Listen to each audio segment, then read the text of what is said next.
Hello dears, ഇന്ന് ഞാൻ നിങ്ങൾക്ക് ഷെയർ ചെയ്യാൻ പോകുന്നത് വളരെ ഹെൽത്തി ആയിട്ടുള്ള ഒരു ബ്രേക്ക്ഫാസ്റ്റിൻ്റെ റെസിപ്പിയാണ്. സവാളയുടെ ഗുണങ്ങൾ പലർക്കും അറിയില്ല. അതിൻ്റെ ഗുണങ്ങൾ നമ്മൾ അറിയുകയാണെങ്കിൽ ഡെയിലി നമ്മൾ സവാള ഇതുപോലെ നമ്മളുടെ ബ്രേക്ക്ഫാസ്റ്റിൽ ഉൾപ്പെടുത്തിയിരിക്കും. അപ്പോൾ ധാരാളം സവാള ഉപയോഗിച്ചുള്ള ഈ ബ്രേക്ക്ഫാസ്റ്റ് എങ്ങനെയാണ് തയ്യാറാക്കുന്നതെന്ന് നമുക്ക് നോക്കാം. 3 മുട്ട ഞാനൊരു ബൗളിലേക്ക് പൊട്ടിച്ചിട്ടിട്ടുണ്ട്. ഇതിലേക്ക് 1 ടീസ്പൂൺ ജിഞ്ചർ ഗാർലിക് സോസ് ചേർക്കുക, പിന്നെ കുറച്ച് മിൻറ്റ് ലീവ്സ് ചേർക്കുക. ആവശ്യത്തിന് ഉപ്പും കൂടി ചേർത്തിട്ട് നല്ലതുപോലെ ഒന്ന് ബീറ്റ് ചെയ്ത് വെക്കാം. മിൻറ്റ് ലീവ്സ് ചേർത്താൽ മുട്ടയുടെ ആ ചീത്ത മണം മാറിക്കിട്ടുകയും ചെയ്യും. മിൻറ്റ് ലീവ്സ് വളരെ നല്ലതാണ്, ബ്രെയിനിനും ഹാർട്ടിനും വളരെ നല്ലതാണ്. ധാരാളം ആൻറ്റി ഓക്സിഡൻസും ഇതിൽ അടങ്ങിയിട്ടുണ്ട്. ഇനി നമുക്ക് വേണ്ടത് വളരെ ഹെൽത്തി ആയിട്ടുള്ള സവാളയാണ്. ഞാൻ റിങ്സ് ആയിട്ട് കട്ട് ചെയ്താണ് എടുത്തിരിക്കുന്നത്. ഇതൊരു 10, 20, 25 കാണും. നിങ്ങൾ ഉപയോഗിക്കുന്ന സവാള ആദ്യമേ തന്നെ ഔട്ടർ പാർട്ട് ഒന്ന് കട്ട് ചെയ്തിട്ട് ഇതുപോലെ റൗണ്ടിൽ എടുത്ത് ഫ്രിഡ്ജിൽ വെച്ചാൽ 3-4 ദിവസം നമുക്ക് സൂക്ഷിച്ച് വെച്ചിട്ട് ഇതുപോലെ എടുക്കാൻ പറ്റും. അപ്പോൾ നമുക്കിതൊരു പാനിലേക്ക് ഒന്ന് ഇതുപോലെ നിരത്തി വെച്ച് കൊടുക്കാം. സവാളയിൽ ധാരാളം ആൻറ്റി ഓക്സിഡൻസ് അടങ്ങിയിട്ടുണ്ട്. പിന്നെ വളരെ റെയറായിട്ടുള്ള സൾഫർ മിനറൽ അടങ്ങിയിട്ടുണ്ട്. പിന്നെ വിറ്റമിൻ സിയും അടങ്ങിയിട്ടുണ്ട്. പാനിൽ സവാള നിരത്തി വെച്ചതിന് ശേഷം നമുക്ക് സ്റ്റൗ കത്തിച്ച് അതിൻ്റെ പുറത്തേക്ക് ഒന്ന് വെച്ച് കൊടുക്കാം.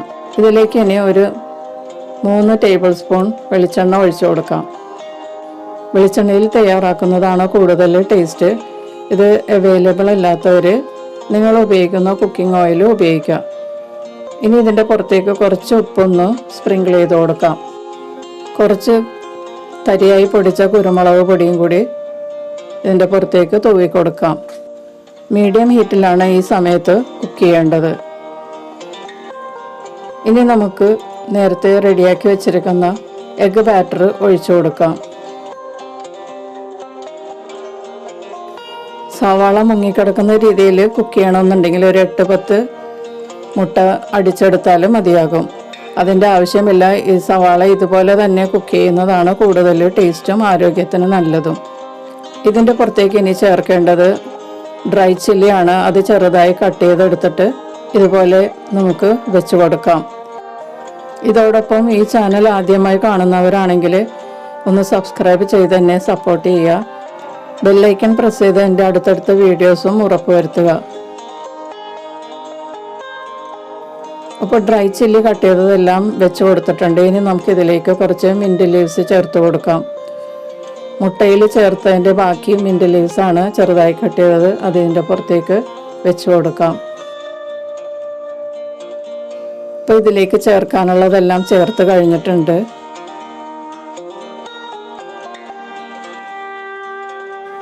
ഇനി നമുക്കിത് മൂടി വെച്ച് 3 മിനിറ്റ് ലോ ഫ്ലെയിമിൽ ഫ്രൈ ചെയ്തെടുക്കാം. ഇതിനു മുൻപ് വരെ നമ്മൾ മീഡിയം ഹീറ്റിലാണ് കുക്ക് ചെയ്തത്.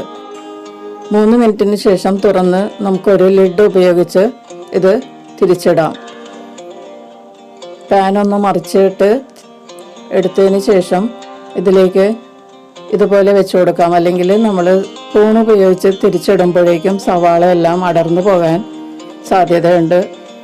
അതുകൊണ്ട് ഇതുപോലെ തിരിച്ചിടുന്നതാണ് നല്ലത്. ഇനി നമുക്ക് 3 മിനിറ്റിന് ശേഷം വീണ്ടും ഇതുപോലെ ഒരു ലിഡ് ഉപയോഗിച്ച് നമുക്ക് ഇതുപോലെ പാത്രത്തിലേക്ക് മാറ്റാം. വളരെ ടേസ്റ്റിയും ഹെൽത്തിയുമായിട്ടുള്ള ഒരു ബ്രേക്ക്ഫാസ്റ്റാണിത്. സവാള ധാരാളം ഇതിനകത്ത് ചേർന്നിട്ടുണ്ട്. ഇത് കട്ട് ചെയ്യുമ്പോൾ സവാളയുള്ള ഭാഗം പ്രത്യേകിച്ചൊന്ന് നമ്മൾ നോക്കി കട്ട് ചെയ്തെടുക്കണം. ഇതുപോലെ തയ്യാറാക്കിയാൽ 2 പേർക്ക് കഴിക്കാൻ പാകത്തിനുണ്ടാകും.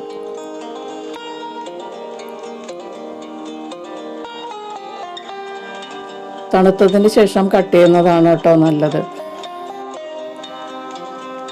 ഇനി നമുക്കിത് സെർവിങ് പ്ലേറ്റിലോട്ട് മാറ്റിയതിന് ശേഷം ടൊമാറ്റോ സോസ് ഉപയോഗിച്ച് കഴിക്കാം. സോസ് ഉപയോഗിച്ചില്ലെങ്കിലും നമുക്കിത് കഴിക്കാൻ പറ്റും. ഹോട്ട് ആൻഡ് സ്വീറ്റ് ടൊമാറ്റോ സോസോ അല്ലെങ്കിൽ ടൊമാറ്റോ കെച്ചപ്പോ ഉപയോഗിച്ച് കഴിക്കാവുന്നതാണ്. വളരെ ഹെൽത്തിയും ടേസ്റ്റിയുമായിട്ടുള്ള ഈ ബ്രേക്ക്ഫാസ്റ്റ് എല്ലാവരും ഒന്ന് ട്രൈ ചെയ്ത് നോക്കുക. ഇഷ്ടപ്പെട്ടാൽ നിങ്ങൾ ലൈക്ക് ചെയ്യുകയും ഷെയർ ചെയ്യുകയും ചെയ്യുക. നിങ്ങളുടെ ഫീഡ്ബാക്സൊക്കെ അറിയിക്കുക. നമുക്ക് മറ്റൊരു റെസിപ്പിയുമായി വീണ്ടും കാണാം. Thank you.